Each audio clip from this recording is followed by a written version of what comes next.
விடிய காலமான போது ஏன் தெரியுமா இவங்களுக்கு ஒன்றும் கிடைக்க மாட்டேங்குது? கரையில் ஒருத்தர் நின்று பண்ணிக்கிட்டு இருக்கிற வேலை அது. வீசுடி, வீசு வீசு வீசு. கடலுக்குள்ளேயா போயிருக்கிற நீ? வீசு, நைட்டு முழுக்க வீசி பாரு, ஏதாவது கிடைக்குமா? ஒன்று கிடைக்குமா? மீனுக்கெல்லாம் சொல்லிட்டாரு, எவனா ஒருத்தம் கூட மாட்டக்கூடாது, எல்லாம் ஓடி போயிடுச்சு.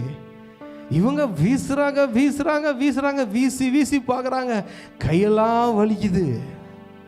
இந்த ஆண்டவர் முன்னாடி பார்த்தீங்கன்னா இவங்க போய் தண்டு வலிக்கிறத பார்த்து கஷ்டப்பட்டு, இந்த பிள்ளைங்க என் பிள்ளைங்க தண்டு வலிக்கிறாங்கப்போ, எதிர்காட்டில் போகிறாரு, போய் உதவி செஞ்சார். அப்புறம் போட்டு பேதுரு போய் ஆழத்தில் போய் வலை வீசுப்பா பேதுரு அப்படின்னு சொன்னப்ப இவர் போய் ஆழத்தில் போய் வீசினார் பாருங்க. அப்பயும் போட்டுலாம் நிரம்பிச்சுல்ல. ஆனால் இப்போ என்னம்மா பண்ணார்? போகலை.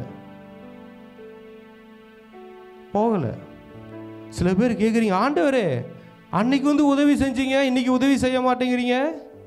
அன்னைக்கு நாங்கள் தண்டு வலிக்கிறது கஷ்டமாக இருந்துச்சு, நீங்கள் கடல் மேலே நடந்து வந்தீங்க, எதிர்காட்டில் மாட்டிக்கிட்டப்ப நீங்கள் உதவி செஞ்சீங்க ஆண்டவர், எனக்கு இப்போ உதவி செய்ய மாட்டேங்கிறாரு.